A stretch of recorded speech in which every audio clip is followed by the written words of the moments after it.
नमो सिद्धाणं नमो आयर्याणं नमो लोये शवशाहूणं। पंच परमेष्टि भगवान की आचार्य श्री गुरुवर विद्यासागर महाराज। ओम।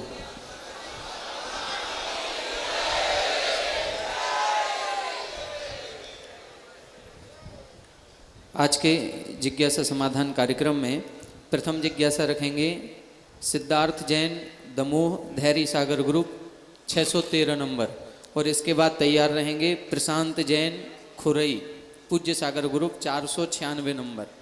जिसका नाम बोला जाए शीघ्रता से अपने स्थान पर खड़े हो जाएंगे और हमारे वॉलेंटियर भाई उन तक तुरंत माइक पहुंचाएंगे। शीघ्रता से आगे आ जाएं इधर।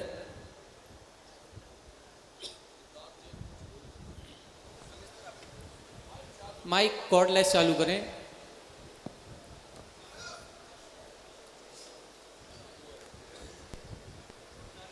महाराज श्री, अभी परसों आपने कहा था कि असली माल जब बहुत ज़्यादा उसकी डिमांड बढ़ती है तो उसकी नकली प्रोडक्ट भी निकल आते हैं मार्केट में। और आपने कहा कि जैसे जो श्रावक संस्कार शिविर अपना चल रहा है, ऐसे कई सारे संस्कार शिविर और आयोजित होने लगे हैं। लेकिन महाराज श्री, कितना भी नकली प्रोडक्ट निकल आए, लेकिन आपकी इस शिविरार्थियों की अपार जनसमूह ये बता रहा है कि असली हमेशा असली ही रहेगा। आज 29 वर्ष होने के बाद भी, 29वां श्रावक संस्कार शिविर होने के बाद भी 3000 से अधिक शिविरार्थी पूरे भारतवर्ष से यहाँ पर आए हैं संस्कार लेने के लिए। नमोस्तु महाराज, नमोस्तु नमोस्तु नमोस्तु महाराज। सुनते हैं, पढ़ते हैंगे कि आदिनाथ भगवान के समय पे 500 धनुष की काया होती थी। तो जैसे काया छोटी होती जा रही, वैसे क्या पृथ्वी भी छोटी होती जा रही है? बराबर। पूज्य उमा स्वामी महाराज ने तत्वार्थ सूत्र में स्पष्ट उल्लेख किया, भरतई रावत योर वृद्धि ह्रासौ षट समयाभ्याम। भरत और ऐरावत की पृथ्वी भी छोटी है, पहाड़ भी छोटे होते जा रहे हैं। समुद्र का भाग बढ़ेगा और पृथ्वी का भाग छोटा होगा। जैसे ही अवसर्पणी काल खत्म होगा, पृथ्वी का भाग बढ़ेगा, समुद्र का भाग कम होगा। ये बराबर शास्त्रों में इसका प्रमाण है। जल्दी जल्दी। इसके बाद जिज्ञासा करेंगे प्रशांत जी, खुरई, और तैयार रहेंगे आदित्य जैन, गौरझामर, और उसके बाद यसु जैन, जबलपुर 453 धैर्य सागर ग्रुप 145 नंबर धैर्य सागर ग्रुप। माइक वाले भैया पीछे का यहाँ का साउंड चालू करें, आवाज नहीं आ रही है। नमोस्तु महाराज श्री, नमोस्तु महाराज जी। मेरी जिज्ञासा ये है कि आपने तो बताया था आत्मा जो है भटकती नहीं है। तो मेरा प्रश्न ये है कि जब किसी की मृत्यु होती है, आत्मा जब वहाँ उससे निकलती है, तो उस आत्मा को दोबारा जन्म लेने के लिए कितना समय लगता है मनुष्य गति में? किसी भी गति में समय लेने के लिए मात्र ओनली 3 समय अधिकतम होते हैं। मनुष्य में से मनुष्य जाने में 2 समय। कहीं भी जन्म होगा, जैसे सपोज कीजिए यहाँ व्यक्ति मरण को प्राप्त किया और इस कॉर्नर में कहीं जन्म लेना है, तो पहले आत्मा सीधी निकलेगी, सीधा निकलने के बाद फिर एंगल बनाएगी और वहाँ जाके जन्म लेती है। आत्मा मरने के बाद तिरछी नहीं जाती। आत्मा या तो सीधे नीचे जाना है तो सीधी नीचे जाएगी, ऊपर जाना है तो सीधी ऊपर जाएगी, और यदि सीधा जाना है तो ऐसी साइड से भी निकल सकती है आत्मा इधर, लेकिन निकलेगी 90 डिग्री एंगल पर, कभी टेढ़ी नहीं आई। जहाँ टेढ़ापन होगा वहाँ उसको एंगल बनाती है। मरण के बाद आत्मा इसी श्रेणी के अनुसार आत्मा का गमन होता है। दूसरी पर्याय में 2 समय में मनुष्य बन जाता है। इसके बाद जिज्ञासा करेंगे भाई आदित्य जैन, गौरझामर 453 धैर्य सागर ग्रुप। तैयार रहे यसु जैन, जबलपुर 145 धैर्य सागर ग्रुप। महाराज जी, आदिनाथ भगवान जी के 40 में एक लाइन है, नगर हस्तिनापुर में आए राजा सोम श्रेयांश बताए, या तभी पिछला भव आया तुमको फौरन पर गाया। महाराज जी, राजा सोमश्रेयांश के पिछले भाव में ऐसा क्या हुआ था जो उन्हें अगले भाव में भगवान को आहार देने का सौभाग्य प्राप्त हुआ? राजा श्रेयांश पूर्व भाव में, राजा पूर्व भाव में उन्होंने आहार दान दिया था चारणधारी रिद्धिधारी मुनिराज को। उस समय राजा श्रेयांश स्त्री पर्याय में थे, श्रीमती की पर्याय में, और जो ऋषभ देव थे वो पूर्व भाव में राजा श्री चंद के रूप में, श्री सेन के रूप में, ऐसा कोई नाम है, उस नाम में थे। और उस समय उन्होंने चारण विद्याधारी मुनिराज को आहार दिया था। उस आहार की क्रिया को उनको जाति स्मरण हुआ और जाति स्मरण के माध्यम से उनको इस प्रकार की स्थिति बनी। महाराज जी जिज्ञासा करेंगे यशु जैन जबलपुर 145 धैर्यसागर ग्रुप। इसके बाद तैयार रहें शैलेंद्र जैन चित्रकूट 445 नंबर पूज्य महाराज सागर जी, जब ग्रुप। किसी मुनिराज की समाधि होती है तो वो कौन सी गति में जाते हैं? समाधि होने के बाद वो कौन सी गति में जाते नियम हैं? से देवगति ही होती है। इसके बाद तैयार रहेंगे संजय जैन सागर 121 सुधा सागर ग्रुप। महाराज जी के चरणों में मेरा बारंबार कोट कोट नमो। महाराज जी, भगवान मेरा प्रश्न यह है कि मेरी मौसी का प्रतिदिन का जो है देव दर्शन और नित्य पूजा का नियम है। किसी कारण बस वो दूसरे घर पे चली जाती हैं, जिससे मंदिर आने में काफ़ी कष्ट हो जाता है। तो उनके मंदिर न आने का क्या भाव होने चाहिए? नहीं पूछ मंदिर जी घर काफ़ी दूर पड़ जाता है मंदिर से, तो जैसे मंदिर नहीं आ पाती तो उसके लिए क्या उनका उपाय है? घर दूर पड़ जाता है मंदिर से? जी हाँ। दुकान कितनी दूर है? दुकान भी दूर है महाराज जी उनका। तो जब दुकान जा सकते हैं तो मंदिर क्यों नहीं? नहीं, हमें नहीं महाराज जी, मौसी जी के लिए है। हाँ, तो उनके लिए भी विचार करना है। जब मार्केट में जाना हो सकता है, घूमने के लिए हम मार्केट बहुत दूरी में भी चले जाते हैं, मंदिर की व्यवस्था को बनाएं। कोई मजबूरी की बात है तो उसमें कोई विशेष परिस्थिति में घर में वो पाठ आदि कर लेना चाहिए। संजय जैन सागर 121 सुधा सागर ग्रुप। इसके बाद तैयार रहेंगे नेमी चंजी रायसेन 322 ज्ञान सागर ग्रुप। हेलो, गुरुवर के चरणों में नमोस्तु। हे महाराज श्री, तीर्थंकर भगवान या उनका परिवार मंदिर जाता है क्या? यदि यह संस्कार उसमें कहाँ से आता है और उनको सूतक पातक लगता है क्या? तीर्थंकरों के परिवार के संबंध में मंदिर जाने का कोई उल्लेख ना तो विधि परक है ना निषेध परक है, लेकिन इतना निश्चित है कि तीर्थंकर के परिवार में भरत चक्रवर्ती भी था। भरत चक्रवर्ती अपने साथ में गजरथों में रख कर के 60,000 वर्ष के लिए भगवान जिनेन्द्र देव को लेके गया। जिस समय भरत चक्रवर्ती जब समोषण में गया तो भरत चक्रवर्ती से ऋषभ देव ने संकट निवारण के लिए विजयार पर्वत के अकृत्रिम चैत्यालयों का गंधोदक लाने को कहा।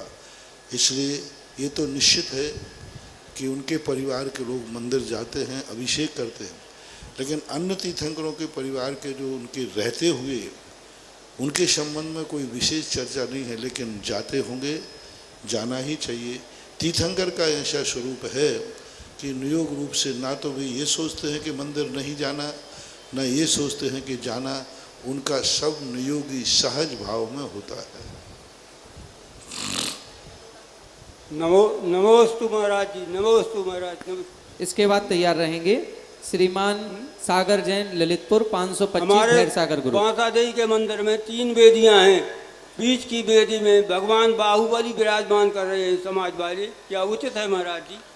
अब ऐसे निर्णय हम यहाँ से बोलेंगे तो समाज में विसंवाद हो जाएगा। पूरी कमेटी मिलकर के और ये निर्णय करके आवे कि महाराज जी जो कहे है, तब इसका समाधान करना उचित है। एक व्यक्ति के कहने पर कोई समाधान करने से समाज में विसंवाद होता है। इसके बाद सागर जी के बाद जिज्ञासा करेंगे डॉक्टर केसी जैन झांसी 245 ज्ञान सागर ग्रुप। पूज्य गुरुदेव के चरणों में बारंबार नमोस्तु नमोस्तु नमोस्तु।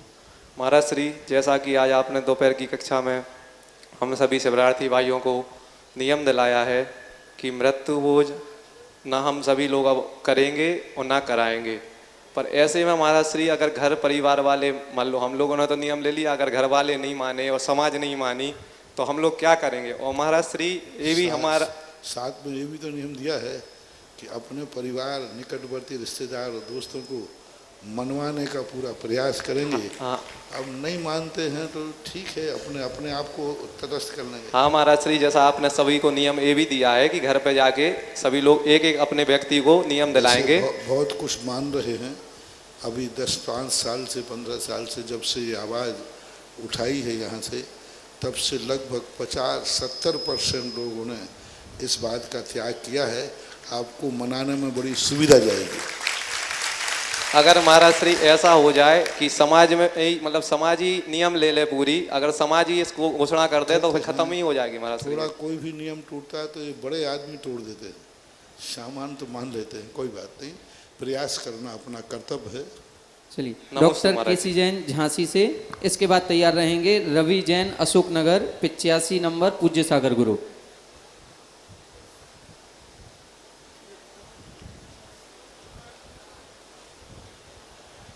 अगला नंबर रवि भैया, आप करें जिज्ञासा शीघ्रता से। नमोस्तु गुरुदेव। गुरुदेव, मेरा प्रश्न जो है आज के परिवेश के संबंध में है। आजकल जो मर्जी परिवेश चल रहा है, जीन्स पैंट का जो चलन के नाम पे जो जीन्स पैंट का जो परिवेश चल रहा है महाराज जी, उससे हमारे धार्मिक जीवन में और व्यवहारिक जीवन में क्या नुकसान है हमारे लिए? क्या चल रहा है? जीन्स पैंट महाराज जी। अब देखो, ये वेशभूषा है, युग के अनुसार हर व्यक्ति क्या है कि नया कुछ नया चाहता है। सब लोग लौट के आएंगे। पहले एक पैंट चलता था, बड़ा ढीला ढाला चलता था, फिर धीरे धीरे बड़ा लंबा चौड़ा चलता, फिर धीरे धीरे ये है, पृथ्वी बदलती रहेगी, बदलेंगे, नए फैशन के नाम से आएंगे। पहले फटा हुआ कपड़ा अच्छा नहीं मानते थे, आज आप लोग जीन्स चला करके फटी हुई पहनते और उसको फाड़ते भी हैं। तो एक फैशन का रूप बन रहा है। नुकसान तो इससे बहुत सारे हैं। जितना टाइट कपड़ा व्यक्ति पहनता है, उसको नियम से कुछ समय धीरे धीरे करके उसकी नसों का ब्लड संचार कम होगा। और यदि वो 25 साल तक जीन्स पहनता रहा तो बुढ़ापे में उसके पैरों की शक्ति खत्म हो जाएगी और धीरे धीरे उसके पैरों में कंपन चालू हो जाएगा, क्योंकि जीन्स वो कहीं ना कहीं से टाइट करता है। तो ये 25-30 साल के बाद उसको महसूस होगा कि मैंने गलती की। अभी एक नई फैशन चल रही है, मोबाइल हाथ में लेने की एक फैशन चल रहा है। तो ये 2-2, 3-3, 4-4, 5-5 घंटे ये उंगलियां यूँ मुड़ी रहती है और उसको पकड़े रहते हैं। यहाँ का ब्लड ये 20-25 साल के बाद इस उंगलियों में पैरालिसिस हो जाएगा। ये उंगलियां उनकी टेढ़ी की टेढ़ी रह जाएंगी। यहाँ का ब्लड संचार खत्म हो जाएगा, क्योंकि मोबाइल को यूँ पकड़े रहते हैं। फैशन है, आज के बच्चे बच्चियाँ सब हाथ में लेने की एक फैशन बन गई और पता नहीं चलता, घंटों यूँ पकड़े रहते हैं। और उससे सबसे बड़ी चीज़ है, कुछ वर्षों के बाद उनको चर्म का कैंसर होगा, क्योंकि हाथ में जब पकड़े हुए हैं मोबाइल तो रेज आ रही है, रेजें आकर वहाँ टकरा रही हैं। आप भले मोबाइल नहीं उठा रहे हैं, लेकिन रेज आ रही और वो हाथ की चमड़ी को धीरे धीरे ख़त्म कर देगा। जेब में रखेंगे, बीच में कपड़ा है, कपड़ा होने के नाते वो चर्म से कम संबंध रहेगा। लेकिन आजकल फैशन है, फैशन वाला व्यक्ति क्या है, समझाने से नहीं सुधरेगा, ठोकर खा के सुधरेगा। और विज्ञान की जब ठोकर लगती है व्यक्ति को, तब वो सोचता है कि इसका साइड इफेक्ट क्या है। जिज्ञासा करेंगे डॉक्टर केसी जैन साहब, इसके बाद तैयार रहेंगे अरविंद जैन, नमोस्तु महाराज। 407 नमोस्तु विद्यासागर गुरु। महाराज, मैंने 2 प्रतिमा के व्रत लिए हैं। मैं अपनी सामयिक यहाँ शिविर में यथावत नहीं कर पा रहा हूँ, क्योंकि समयाभाव है। प्रयास तो करता हूँ मैं। यहाँ दिन भर सामायिक ही चल रही है और मौन ले लिया करो, सामायिक ही सामायिक। नमोस्तु महाराज। अरविंद जैन करेली 407 विद्यासागर ग्रुप। इसके बाद तैयार रहेंगे दिनेश जी गंगवाल सवाई माधोपुर ज्ञान सागर ग्रुप 52 नंबर। ये दूसरे गंगवाल जी। हेलो महाराज जी के चरणों में त्रिवार नमोस्तु नमोस्तु। महाराज जी, हमारा प्रश्न है, श्री सम्मेशकाय जी से 20 तीर्थंकर भगवान मोक्ष गए हैं, तो उनके शरीर के अनुसार चरण क्यों नहीं बने पहाड़ पर? शरीर के अनुसार चरणों का साइज शरीर के अनुसार क्यों नहीं? हाँ, शरीर के अनुसार चरणों का इसलिए नहीं है क्योंकि उनके चरण नीचे आते ही नहीं हैं। और धीरे धीरे काल की चपेट में चरणों में परिवर्तन आता रहा।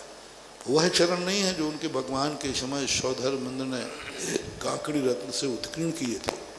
वो धीरे धीरे चरण होते गए, दूसरे स्थापित होते गए। तो जो ये चरण जो हैं बहुत वर्तमान के हैं। बहुत अभी एक कुछ वर्ष पहले एक व्यक्ति हिमालय गए थे और हिमालय में उस ऊंचाई पर पहुंचे थे जहां पर ऑक्सीजन की बहुत कमी है। वहां उन्होंने कम से कम 100 फुट नीचे एक गुफा के अंदर 50 फुट लंबे चरण देखे। 50 फुट। उसका उन्होंने कैमरे से फोटो लिया। बताते हैं कि वो आदिनाथ का निर्माण स्थली रही है। 200 फुट ऊपर से 50 फुट के दिख रहे थे। यदि नीचे से जाके देखेंगे तो पता नहीं कितने ऊंचे होंगे। उसका फोटो भी आया था और उस वर्ष शायद वो फोटो सारे शिवरात्रियों को दिया भी गया था। चलिए, इसके बाद जिज्ञासा करेंगे दिनेश जी गंगवाल सवाई माधोपुर से, ज्ञान सागर ग्रुप 52 नंबर। इसके बाद तैयार रहें पवन जी ईश्वर बारा जयोदय तीर्थ क्षेत्र 447 नंबर विद्यासागर ग्रुप। हमारे माइक वाले भैया और टीवी वाले टीवी चैनल पर आवाज प्रॉपर नहीं जा रही है, उसको थोड़ा सा ठीक करें। हे गुरुवर त्रिकाल बार नमोस्तु नमोस्तु नमोस्तु। निंदा एवं ग्रह से युक्त होकर द्रव्य क्षेत्र काल भावपूर्वक हम मन वचन काय से अपराधों के लिए क्षमा मांगते हैं। तो इसको हमें द्रव्य क्षेत्र काल भावपूर्वक जो निंदा और ग्रह होती है उससे हम कैसे अपराध करते हैं? हेलो, द्रव्य क्षेत्र काल भाव की निंदा कैसे करें? ऐसा निंदा और ग्रह की द्रव्य क्षेत्र काल और भाव पूर्वक कैसे अब हम अपराध करते हैं? निंदा और गरहा बोलो। गरहा उच्चारण सीख करें। गरहा बोलते हैं गिलानी भाव। निंदा बोलते हैं अपने दोषों की आलोचना करना। द्रव्य का अर्थ होता है अपने उपादान के अनुसार। आप गृहस्थ हैं, आप वृत्ति हैं, आप साधु हैं, उसके अनुसार अपनी निंदा ग्रह करना चाहिए। निंदा का अर्थ होता है जो किया है वो मैंने गलत किया। ग्रह का अर्थ होता है ग्लानि, मुझे खेद है, गलत किया है, ये निंदा कहलाती है। और ग्रह मुझे खेद है कि मेरे से ऐसा कार्य हुआ। क्षेत्र में कौन से क्षेत्र में आपने गलती की? मंदिर में की है, बाजार में की है, शिविर में की है, तो उसके अनुसार ग्रह करना चाहिए। गलती तो मेरे से होगी लेकिन मुझे बहुत गिलानी है कि ये गलती मेरे से मंदिर में हो गई, ये गलती मुझे धर्म स्थान पे हो गई और अन्य स्थान पे हुई तो वो ग्रह। तो द्रव्य क्षेत्र काल, किस काल में की? 10 लाक्षण पर्व में गलती की, पर्व के दिन में गलती की, एक पवित्र स्थान पर पवित्र दिन आपने गलती की, तो कहलाती द्रव्य क्षेत्र काल भाव और भाव के अनुसार निंदा और ग्रह का। जैसे 10 लाक्षण पर्व में अभी आप लोग प्रतिक्रमण कर रहे, वैसे अन्य दिनों में नहीं करते क्योंकि अभी पर्व का दिन चल रहा है। तो कर्म का जो बंध होता है स्थान के अनुसार होता है। वही कर्म व्यक्ति अन्य स्थानों पर करता है, वही कर्म व्यक्ति धार्मिक स्थानों पर करता है, तो धार्मिक स्थान पर करने वाला पापी ज़्यादा है। अन्य क्षेत्रे कृतम पापम धर्म क्षेत्रे विनश्यति, धर्म क्षेत्रे कृतम पापम वज्रलेपो भवेत्। तो ये देखना चाहिए कि द्रव्य क्षेत्र काल भाव कौन सा है। ऐसा जिज्ञासा करेंगे पवन जैन जयोदय तीर्थ क्षेत्र ईश्वरवारा से। इसके बाद तैयार रहें आर्यन जैन ललितपुर 407 धैर्य सागर ग्रुप। ये मेरे परम आराध्य परम पूज्य मुनि पुंगाव श्री सदा सागर महाराज जी का ईश्वरवारा से मोदी परिवार का सादर जय जिनेन्द्र, सादर नमोस्तु नमोस्तु नमोस्तु। हे मुनिवार, मेरी जिज्ञासा है कि इन 10 दिनों में हम सबको गृहस्थाश्रम में रह के गृहस्थाश्रम में धर्म ध्यान करना चाहिए कि किसी तीर्थ क्षेत्र पर जाके धर्म ध्यान करना चाहिए? इससे क्या लाभ है?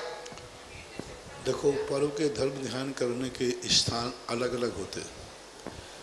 आपका गृहस्थी में पर्व के दिनों में पहले जो परंपराएं थी कि पर्व के दिनों में लोग अपने घर को छोड़कर मंदिरों में जाते थे, नसिया हुआ करती थी, वहाँ सब प्रकार का व्यापार आदि बंद करके 24 घंटे और 24 घंटे के साथ कब 48 घंटे वह पर्व के दिनों में धार्मिक स्थान पर व्यतीत करते हैं। अच्छा है कि पर्व के दिन तीर्थ क्षेत्रों में गुरुओं के सानिध्य में धार्मिक स्थान पर व्यतीत होते हैं तो बहुत अच्छा ही है। बाकी मजबूरी का नाम अलग है कि भाई ठीक है हम घर का त्याग नहीं कर सकते परिस्थितियों में, तो घर में भी कर सकते हैं, लेकिन श्रेष्ठतम तो तीर्थों पर गुरुओं के सानिध्य में ही व्यतीत करना चाहिए। जी इसके बाद तैयार रहें जीवन लाल जी बंडा 79 नंबर ज्ञान सागर गुरु। महाराज श्री के चरणों में मेरा बारंबार नमोस्तु नमोस्तु नमोस्तु।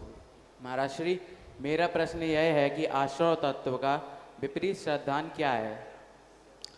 आश्रव तत्व का विपरीत सिद्धांत यह है कि हम ये कार्य कर रहे हैं इसमें कोई आश्रव नहीं होता। समर्थ हो नहीं दोष गुसाई, जो समर्थमान होते हैं उनको कोई कर्मों का आश्रव नहीं होता। हमारे लिए जिंदगी में कोई हमारे लिए किसी प्रकार के कर्म का बंध नहीं होता।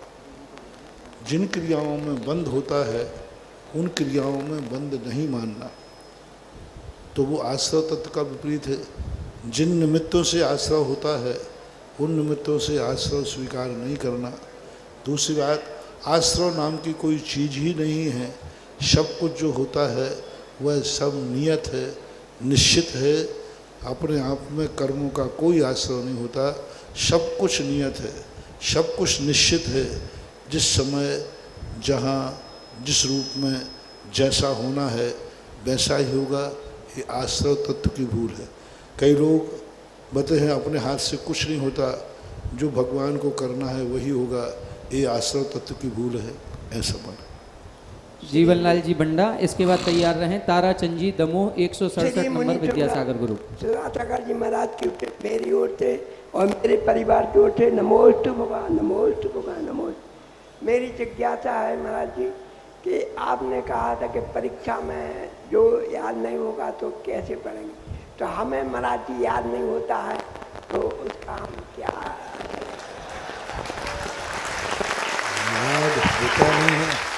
और देखो तुम्हें अब याद होता नहीं है तो घर जाकर के भी तुम्हें अब कोई काम करना नहीं है। अपने दाल रोटी खाओ, प्रभु के गुण गाओ, क्या करना है?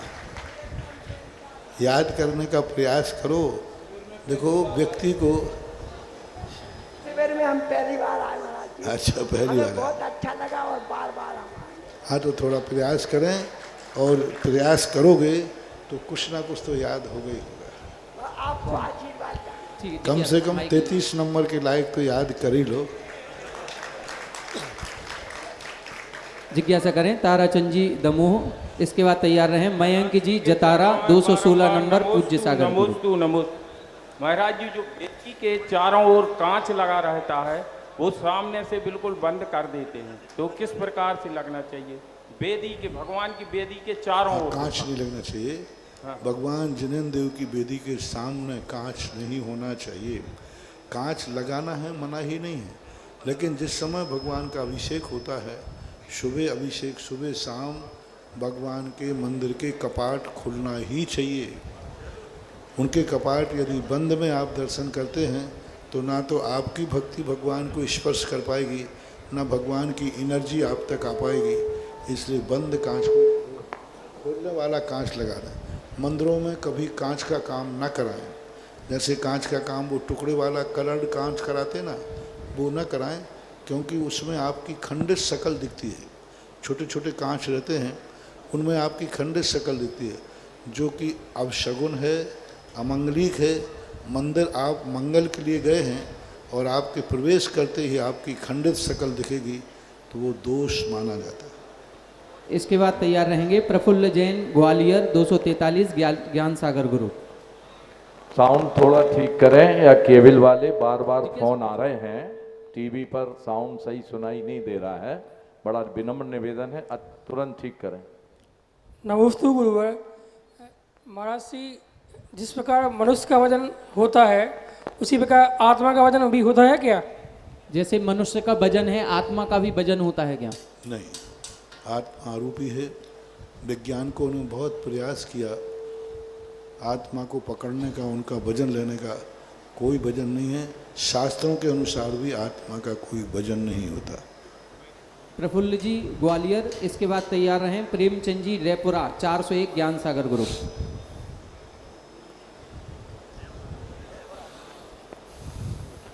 माइक बंद नहीं करें। मुनि पुंगव के चरणों में ग्वालियर से सराबे का मेरा सवरवार कोट कोट नमन। मेरी जिज्ञासा यह है, आगम में तीर्थंकरों के जन्माभिषेक, राज्याभिषेक, दीक्षाभिषेक का उल्लेख है, प्रतिमा विषय का भी उल्लेख है, किंतु पुरानी जिनवाणी में कहीं भी शांत धारा का उल्लेख नहीं है। शांति धारा, हाँ, शांत धारा ये कब से? अभिषेक, शांति धारा जो है ये अभिषेक का ही बड़ा रूप है। जैसे आप विधान करते हैं, पंचकल्याणक पूजन करते हैं और पंचकल्याणक विधान करते हैं। आप मुनि गुरु की पूजन करते हैं और चौके में भी पूजन करते हैं। तो ये शांति धारा जो अभिषेक का बड़ा रूप ही है। पूज्यवर मांगनंदी महाराज ने पहले तो उन्होंने अभिषेक का ही उल्लेख किया है, अंत में जाकर शांति धारा का उल्लेख किया। तो मांगनंदी महाराज ने शांति धारा का जो उल्लेख किया उसी से सिद्ध है कि अभिषेक के बड़े रूप को शांति धारा नाम दे दिया गया। जिज्ञासा करेंगे आगे प्रेमचंद जी और इसके बाद तैयार रहेंगे हमारे अभिषेक में जिन बीजाक्षरों का वर्णन है संक्षेप में उन्हीं का, जैसे मान लीजिए एक हीरेम बीजाक्षर ले लिया और बड़ी शांति धारा में पूरी खड़ी ले ली, राम ह्रीम रूम ह्रेम ह्रीम ह्रोम ह्रम ह्रा, अब उसमें बड़ा ले लिया। इसमें माल संक्षेप में ह्रीम 5 अक्षर लिए थे, तो ऐसा मानना चाहिए।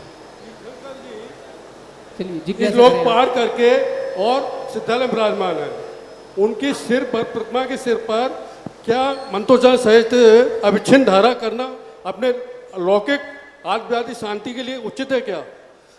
यंत्र पर तो कर सकते हैं, लेकिन श्री जी के सिर पर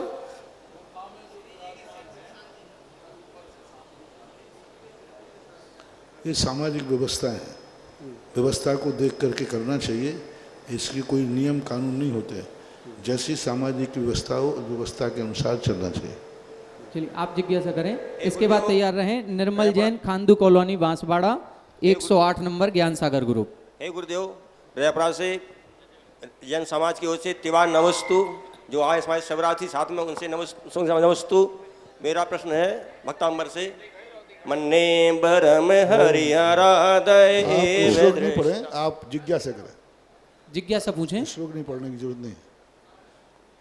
महाराज जी हम समाज आए थे तो कुछ लोग कह रहे थे कि आप लोग वहाँ जाओगे तो यहाँ कौन काम संभालेगा। रेपुरा से कुछ हमारे साथी बोल रहे थे कि आप जो वहाँ जा रहे हैं, शिविर में जा रहे हैं, यहाँ कौन काम संभालेगा। हमने कहा ये शाम आपको संभालना है, हम तो वहाँ जाएंगे ही शिविर में। ये जिज्ञासा थोड़ी है। चलिए जिज्ञासा करें निर्मल जी खांदू कॉलोनी बांसवाड़ा। इसके बाद तैयार रहेंगे अनुपम जैन झांसी 47 सुधा सागर ग्रुप। मुनि पुंगव सुधा सागर जी महाराज जी के पावन चरणों में मैं स्वयं और खांदू कॉलोनी समाज का नमोस्तु नमोस्तु नमोस्तु। भगवान आज दोपहर में जो क्लास में बताया था आपने कि जो अरहंत परमेष्टि हैं उनके 4 घातीय कर्मों का नाश होता है और जो सिद्ध परमेष्टि उनके 8 अघातीय कर्म का नाश होता है। 4 घातीय कर्म और 4 अघातीय कर्म। तो घातीय कर्म और अघातीय कर्म में अंतर क्या है? वास्तव में घातीय कर्म क्या कहलाते हैं, उसकी परिभाषा क्या बनती है?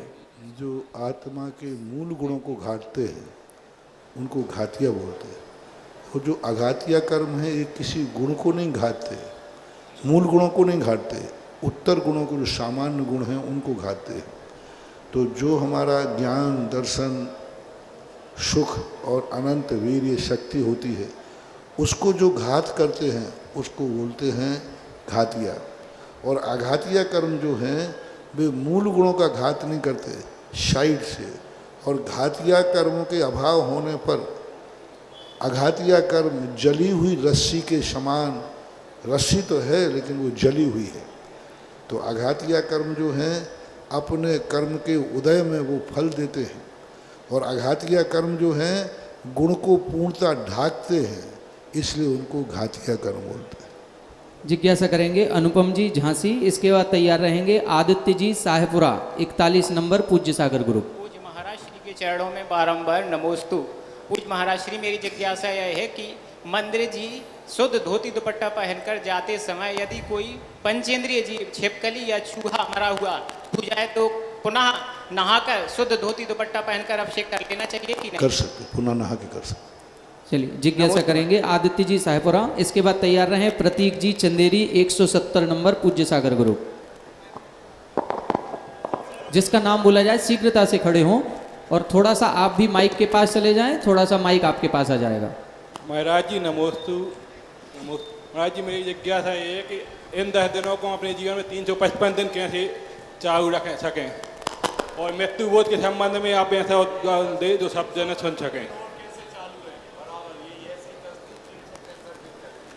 ये तो शिक्षण दिया जा रहा है, चाहो तो जिंदगी भर ऐसे ही रह सकते हो, पूरी अपनी चर्या में जैसी बाधक हो, लेकिन फिर भी इसका कोई अंश रूप में जो है यहाँ जो शिक्षण दिया जा रहा है, इसको कम से कम वैचारिक क्रांति, 2 प्रकार की क्रांति होती हैं, एक आचरणपूर्व और एक विचार की क्रांति।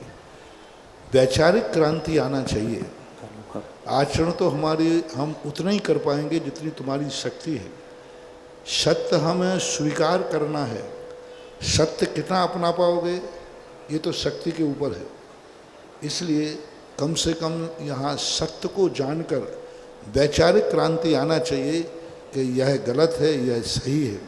आचरण में अब जितनी तुम्हारी अनुकूलता हो उस अनुकूलता के अनुसार कर सके।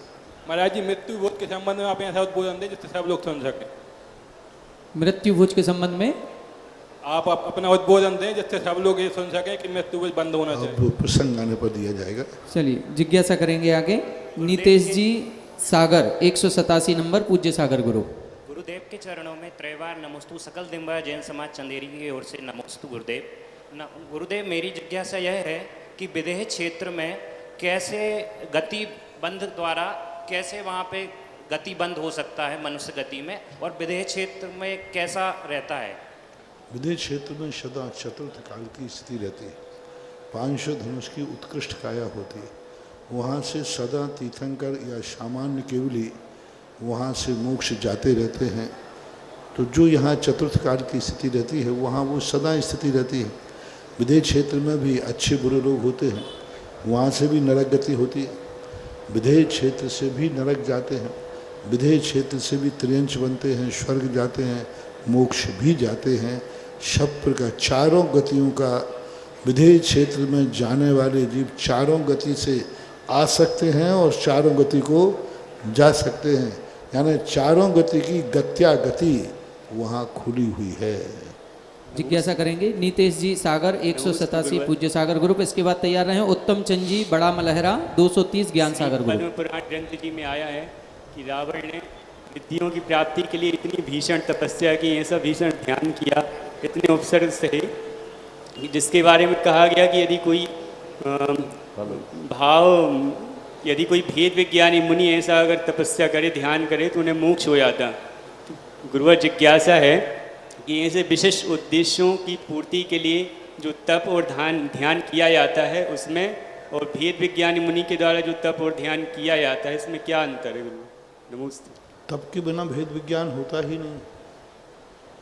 भेद विज्ञान जहाँ है वहाँ तप जरूर है। तप जहाँ हो वहाँ भेद विज्ञान हो, ये कोई नियम नहीं है। जब तक इच्छाओं का निरोध नहीं होगा, जब तक वासनाओं पर कंट्रोल नहीं होगा, तब तक भेद विज्ञान होता है। भेद विज्ञान जहाँ जहाँ भेद विज्ञान है वहाँ वहाँ नियम से तप है और होती ही है, ऐसा मानना। उत्तम चंद जी बड़ा मलहरा। इसके बाद तैयार रहे विवेक जैन खुरई 625 ज्ञान सागर गुरु। पूज्य गुरुदेव के पावन वर्षा योग में आज भी 2 भक्ति कलश की घोषणा हुई है। नगद राशि के साथ डॉक्टर विभा जैन दिल्ली वाला परिवार एवं श्रीमान पुनीत जी पलक जैन पूना महाराष्ट्र वाले परिवार। जिज्ञासा करें। गुरुदेव, मेरे परिवार के सभी सदस्यों की तरफ से आपके चरणों में 3 बार नमोस्तु नमोस्तु नमोस्तु। गुरुदेव, हमारा प्रश्न है कि जो कुंडलपुर के बड़े बाबा हैं उनकी जो जाप करते हैं होम हीम श्रीम कीम हेम बड़े बाबा आनंदनमा, इसका भावार्थ क्या है और यह क्यों की जाती है? ये जो बीजाक्षर हैं ओम ह्रीम श्रीम क्लीम एम, ये अपने आप में क्लीम एक कल्याणकारी अक्षर है। क्लीम एक लक्ष्मी का स्वरूप है और ये क्लीम जो है और जो एम शब्द होता है ये वाणी सिद्धदायक होता है, इसलिए उसके जो बीजाक्षर हैं आप लोगों के लिए विशेष रूप से कृपा। और बड़े बाबा एक नाम संज्ञा है, आदिनाथ कह दो, बड़े बाबा कह दो, ये नाम संज्ञाएं कहलाते हैं। नाम संज्ञाओं को यथावत स्वीकार कर लिया जाता है और पुराना मंत्र है जो बड़े बाबा के पुराने दरवाजे के ऊपर कब से लिखा है ये तो नहीं कह सकते हैं, लेकिन बहुत पुराना लिखा हुआ था। जिज्ञासा करें विवेक जी खुरई, इसके बाद तैयार रहें डीके अंकल सकरार 362 सुधा सागर गुरु। पूजनीय व्यापक मुनि श्री के चरणों में मेरा और सभी शिविरार्थियों की तरफ से बारंबार नमोस्तु नमोस्तु नमोस्तु। महाराज जी, मेरी जिज्ञासा यह है कि मन की दृढ़ता और मनोबल कैसे बना रहा है? दुविधा में आती है कि कहाँ जाए कहाँ नहीं जाए। स्वयं को अपने ऊपर विश्वास होना चाहिए और जब दुविधाएं बना रहता है तो अपना कोई ना कोई गाइड होना चाहिए। जो बड़े बड़े नेता होते हैं इनके सलाहकार होते हैं IAS ऑफिसर। नेता वो है, राजा वो है। राजा स्वयं भी अपनी बुद्धि से काम नहीं कर पाता तो सलाहकार रखता है। जब स्वयं निर्णय ना कर सकें तो किसी एक ऐसे गार्जियन को चुनिए जो तुम्हें हर समय गाइड दिया सके। इसलिए तो निर्णय न करने के कारण तो आपको प्रकृति ने माँ बाप दिए हैं और उसके बाद आपको गुरु दिए। जब अपनी ज़िंदगी का निर्णय नहीं कर पाए तो ऐसे मौके पे ही तो गुरु होते हैं। पहले राजा महाराजा जब वो किम कर्तव्य विमूढ़ हो जाते थे तो वे गुरुओं के पास जाकर के दिशा निर्देश लेते थे। इसलिए स्वयं के निर्देश लेने के लिए जब सक्षम नहीं है तो अपने गार्जियन को कोई चुनिए। वो कोई भी गार्जियन हो सकता है जिस पर आपके ऊपर विश्वास होना चाहिए, आपको विश्वास होना चाहिए उसके लिए। डीके अंकल सकरार से, इसके बाद तैयार रहें सुमत मोदी पृथ्वीपुर 376 विद्यासागर जी गुरु। नमोस्तु गुरुदेव, गुरुदेव के चरणों में कोटि कोटि प्रणाम। गुरुदेव, एक बरस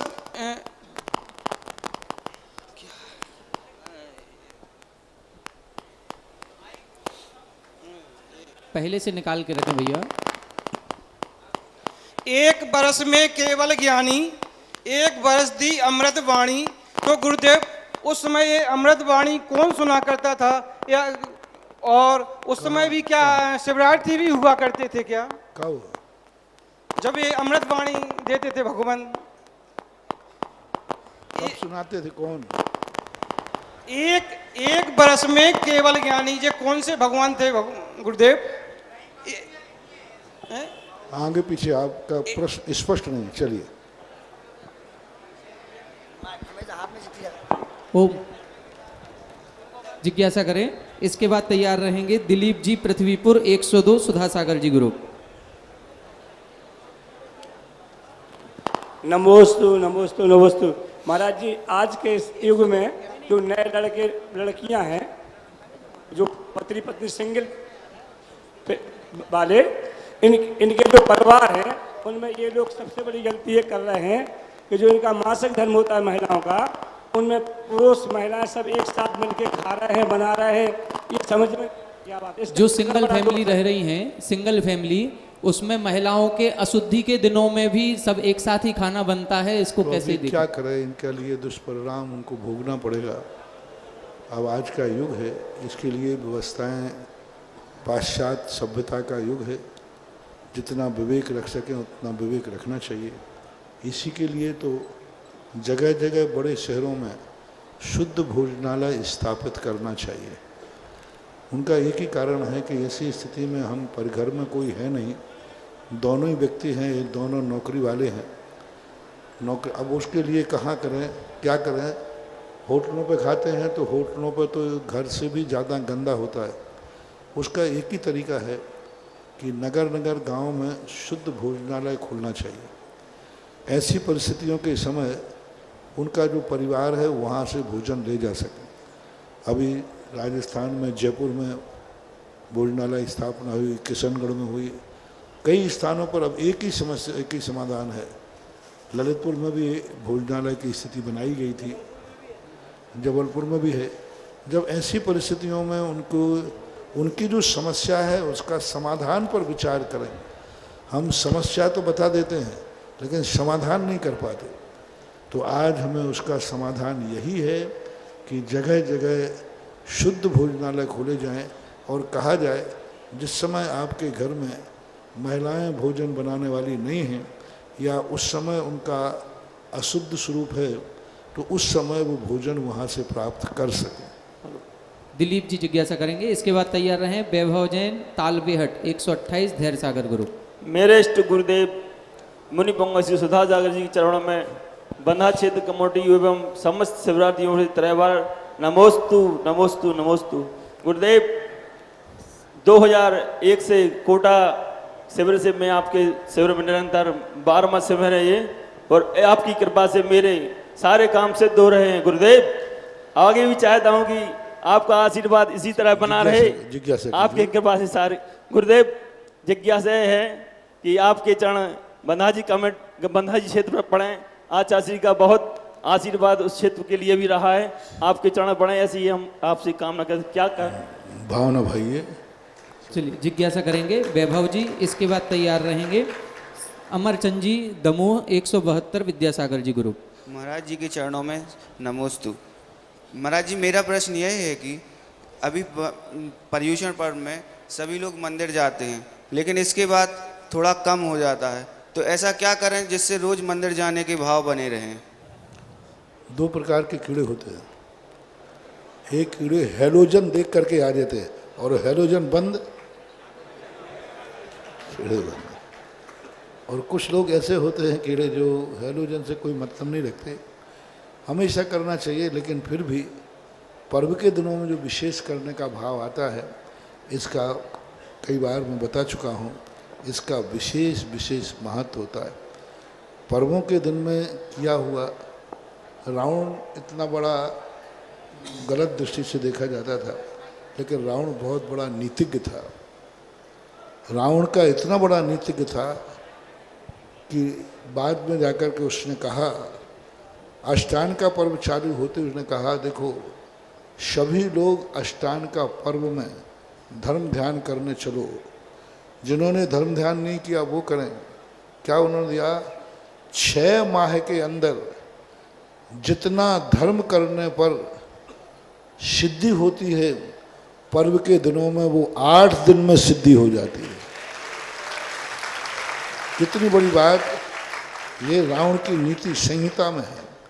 यानी अन्य दिनों में यही धर्म, यही माला, यही जाप 6 महीने तक करोगे तब कहीं जाकर उसकी सिद्धि होगी, और वही कार्य, वही माला, उसी विशुद्धि से यदि पर्व के दिनों में करोगे तो वो 8 दिन में हो सकती है। बहुरूपिणी विद्या सिद्ध 6 महीने लगते हैं रावण को, लेकिन रावण ने पर्व का इंतजार किया कि 6 महीने का टाइम तो है नहीं। उसने बहुरूपिणी विद्या सिद्ध करने के लिए अष्टान का पर्व का दिन चुना, और पर्व के दिनों में जब वो बैठा सिद्ध करने के लिए 8 दिन में उसने बहुरूपिणी विद्या सिद्ध कर ली। 8 दिन में क्या, 6वें दिन तो उसको विद्या सिद्ध हो चुकी थी। बहुत विघ्न डाले, सब ने उसको विघ्न किया, लेकिन उसने 6 महीने तक यदि करता तो उसको बहुत संकट था, 6 महीने तक कैसे बैठ पाऊंगा। तो पर्व के दिनों में की हुई धर्म क्रिया अल्पकाल में बहुत दीर्घ काल तक फल देने वाली होती है। जिज्ञासा करेंगे अमरचंद जी, इसके बाद तैयार रहेंगे आकाश जी जतारा 455 श्री पूज्य सागर जी ग्रुप। कुंडलपुर के प्रवेश द्वार दमोह की समाज की तरफ से निरापक मुनि के चरणों में त्रिवार नमोस्तु नमोस्तु नमोस्तु। मुनिश्री, जैन धर्म की श्रेष्ठता संयम से है, संयम ही व्यक्ति को परमात्मा बनाता है। हमारे यहाँ दमोह में एक सेठ मंदिर में एक वेदी पर अष्टमी चतुर्दशी को जो ज़्यादा से ज़्यादा संयम नियम का पालन करता है उसको शांति धारा करने दी जाती है। बाकी सारे भारत में बोलियों के द्वारा शांति धारा मिलती है, तो संयम श्रेष्ठ है कि धन? शांति धारा करा रहा है वो गलत करा रहा है, क्योंकि संयम की शांति धारा उसको सिद्धिदायक नहीं होगी, उसको समृद्धिदायक नहीं होगी। खेत में गेहूं बोए बिना और यदि आप कहें कि संयम से हल चलवा दो तो खेत में फसल आ जाएगी।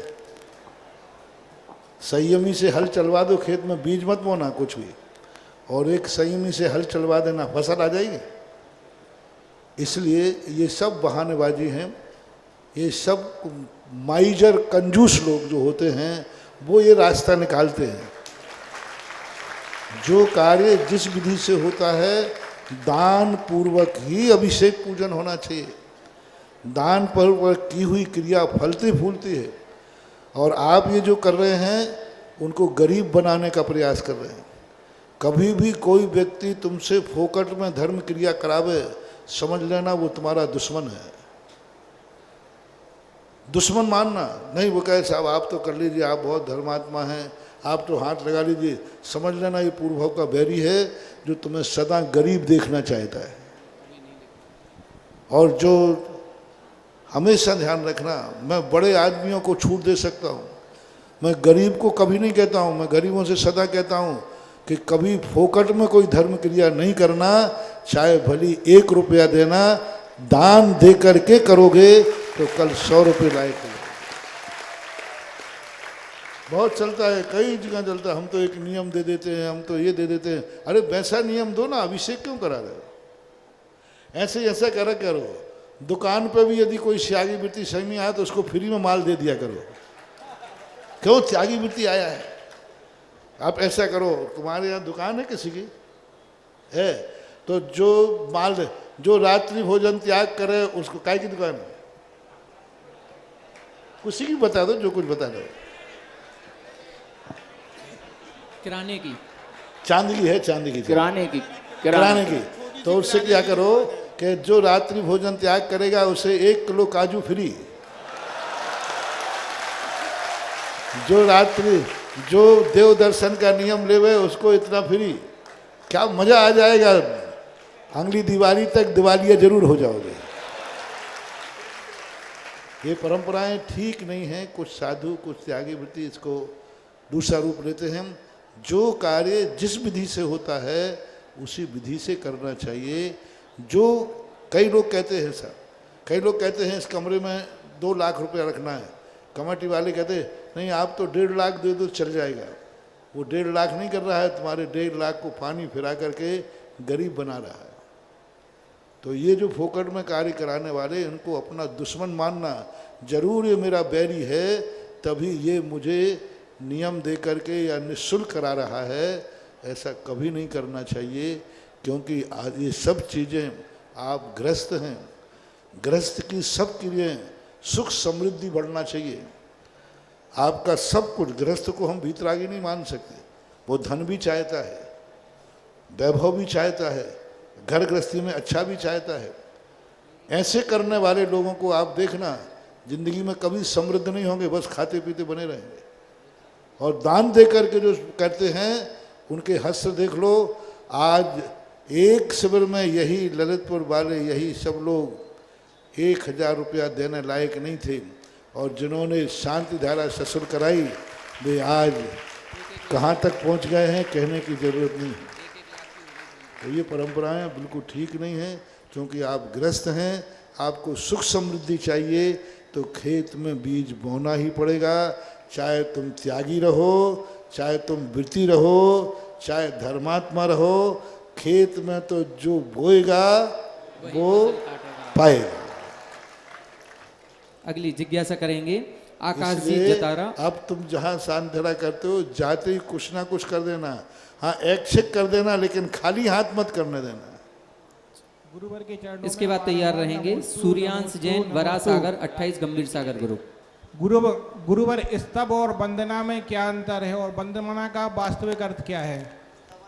स्तवन का अर्थ होता है सामूहिक गुणानुवाद।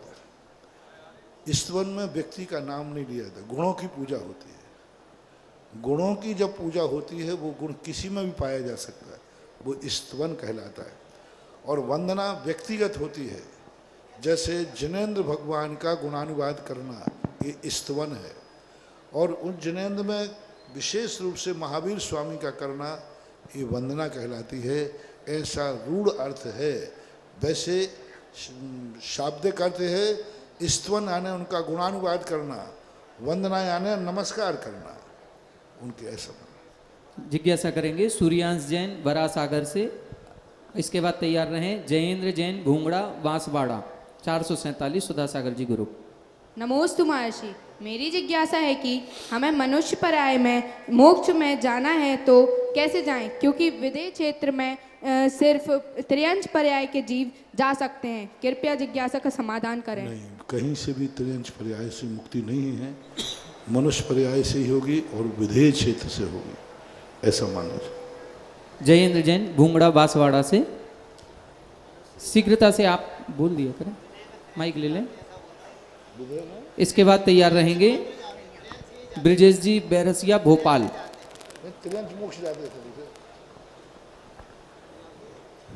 गुरुवर के चरणों में मेरा त्रय बार नमोस्तु। मैं भूंगड़ा से आया हूँ, बांसवाड़ा जिला से। तो भूंगड़ा में हमारा जो मंदिर है तो उसमें जो शांति धारा वगैरह होती है, तो जो बाहर रहते हैं जो महिला वगैरह वो नहीं देख पाते हैं शांति धारा वगैरह, तो उसके लिए कुछ समाधान।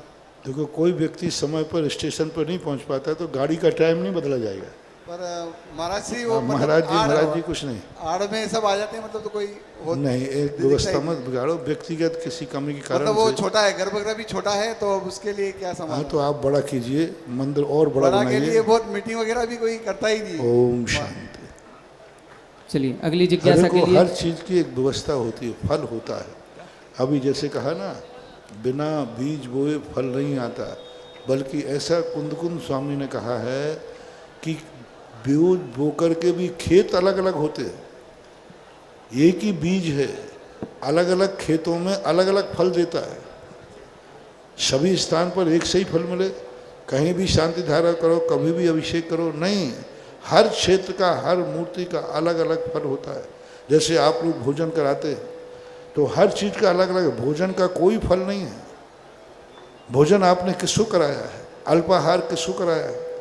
जैसे आप हजारों बारातियों को खिलाएं, आपने जो खिलाया है उसके खाने के बाद उसने क्या किया है, खिलाने का पुण्य नहीं है, आपने जिसको खिलाया है उसने खाने के बाद क्या किया है, अच्छा कार्य किया कि बुरा किया, अच्छा कार्य। जैसे अभी इस समय शिवरार्थियों को लोग भोजन करा रहे हैं, इन्हीं को शिविर के बाद कराना, तब तुम्हारे हम बारात में आवे,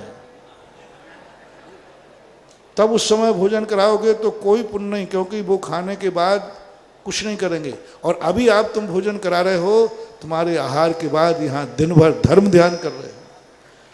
भोजन की तो छोड़ो, अल्पाहार। इस शिविर का नियम है कि शिवरार्थी कभी किसी का भिक्षाचर्या से भोजन करते हैं। भिक्षाचर्या का बहुत बड़ा महत्व है। अपने जीवन के स्वयं के परिवार का भोजन करना और भिक्षा से भोजन करना। भिक्षा का जो भोजन होता है उसमें इतनी शक्ति होती है, बहुत ज़्यादा। इसलिए शिविर में कई लोग कहते हैं, महाराज जी आप शिविर में घर घर क्यों भेजते हो, हमें यहीं भोजन की व्यवस्था कर देते और सारी समाज तैयार है। मैंने कि नहीं, ये कोई बारात नहीं है, ये उस भिक्षु बनने की साधना है जो चौथे काल में कराई जाती है। जय हो, जय हो। चौथे काल में विद्यार्थी, हाँ, यदि आपने सामूहिक भोजन किया ना तो फिर मैं नहीं पढ़ाऊंगा, शिक्षक पढ़ाएगा, गुरु नहीं पढ़ाएंगे। जब राम लक्ष्मण आदि गुरुकुल गए, उस समय माता कौशल्या ने कहा कि मैं इनको अपना भोजन व्यवस्था हम राज्य अयोध्या से भेज दिया करें। उन्होंने कहा नहीं, गुरु उसी को शिक्षा देता है जो भिक्षा से भोजन करता है। हम तुम्हारे लिए 5-5, 6-6 घंटे दे रहे हैं मात्र इसलिए कि तुम जो भोजन करके आए हो भिक्षा से करके आए हो, ना कि किसी व्यक्ति का। अल्पाहार तक भी इतना बड़ा शिविर होता है, शाम को अल्पाहार होता है, किसी व्यक्ति का नहीं होता, भिक्षा से होता है। एक दिन का एक एक व्यक्ति अल्पाहार करा रहा है। अब जिस समय आपने अल्पाहार कराया, आपने कितना बड़ा पुण्य किया। एक छोटा सा अल्पाहार है, फल है, छोटा सा पानी है, शाम को पानी लेते हैं, एक फल लेते, वो एक फल 1 लाख क्या करोड़ों बारातियों को भोजन कराना और शिवरात्रियों को अल्पाहार में एक फल खिला देना, एक ओनली फल, एक छोटा फल, एक ओनली एक गिलास पानी, एक, क्योंकि जिसने तुम्हारा फल खाया है वो खाने के बाद क्या करेगा, बस वो फल होता है। और वहाँ लाखों लोगों को तुमने बारात में खिलाया, बहुत सारे आइटम बनाए, तो भी वह तुम्हारे पुण्यदायी नहीं है। इसलिए अल्पाहार भी हमारे यहाँ कोई समाज और कमेटी से नहीं होता, खुद श्रावक परिवार अपने हाथ से शिवरात्रियों को अल्पाहार कराता है, तब वो कहीं शाम को अल्पाहार करते। सुबह भिक्षाचर्या से जाकर कोई बुलाने आता है तो जाते हैं, नहीं आएगा तो ठीक। तो ये बहुत बड़ी चीज़ है, यानी हमेशा दान में ये देखना चाहिए। और अल्पाहार के संबंध में बहुत बड़ी स्थिति है, साधारण मत मानो ये अल्पाहार। 3000 लोग मात्र तुम्हारा एक फल खा करके, एक गिलास पानी पी करके, और पूरे कब तक, कल सुबह 11 बजे तक जितना भी धर्म ध्यान करेंगे, सुबह ध्यान करेंगे, उसके खाते जाएगा जिसका आज अल्पाहार करके आए हैं। अभी से शुरू हो गया उनका अल्पाहार के बाद प्रतिक्रमण, जिज्ञासा, क्लास, रात्रि मौन, प्रातःकाल का ध्यान, पूजा, ये सब अल्पाहार कराने वाले के खाते जाता है, क्योंकि उसके उस दाने में उसको इतना समय दिया। इसलिए बीज भली एक है, लेकिन खेत अलग अलग होने से फल भी अलग अलग होता है। आज के कार्यक्रम की अंतिम जिज्ञासा करेंगे ब्रजेश जी, बैरसिया, भोपाल। नमोस्तु महाराज जी, नमोस्तु महाराज जी। मेरी जिज्ञासा है महाराज जी कि बैरसिया में 2 मंदिर हैं, दोनों मंदिरों में कांजी स्वामी के शास्त्र जी रखे हैं, उनका श्रद्धा करना चाहिए या नहीं? कांजी स्वामी जी के हुक्मचंद बहरल जी के शास्त्र बहुत पुरानी चीज़ें हो गई, जो था वो भी पता नहीं चला गया, क्यों उसको बार बार नाम लेकर जिंदा कर रहे हैं। नहीं, उनके शास्त्र श्रद्धा करना और चाहिए बहुत नहीं? पुरानी बातें हो गई, अब बार बार इनको, और सब निकल चुके 7 मंदिरों में। अब उनके शास्त्रों को ना कोई पढ़ने वाला रहा है, ना रखने वाला रहा है, और जो कुछ रखे हैं तो जिनको मानने वाले हैं उनको वापस कर दो, भेज दो, उनको चिट्ठी लिख दो कि भाई हमारे यहाँ आपके साथ पढ़ने वाला कोई नहीं है, कृपया करके अपने अपने साथ संभालो। आज का जिज्ञासा समाधान कार्यक्रम यहीं पर संपन्न होगा। इसके बाद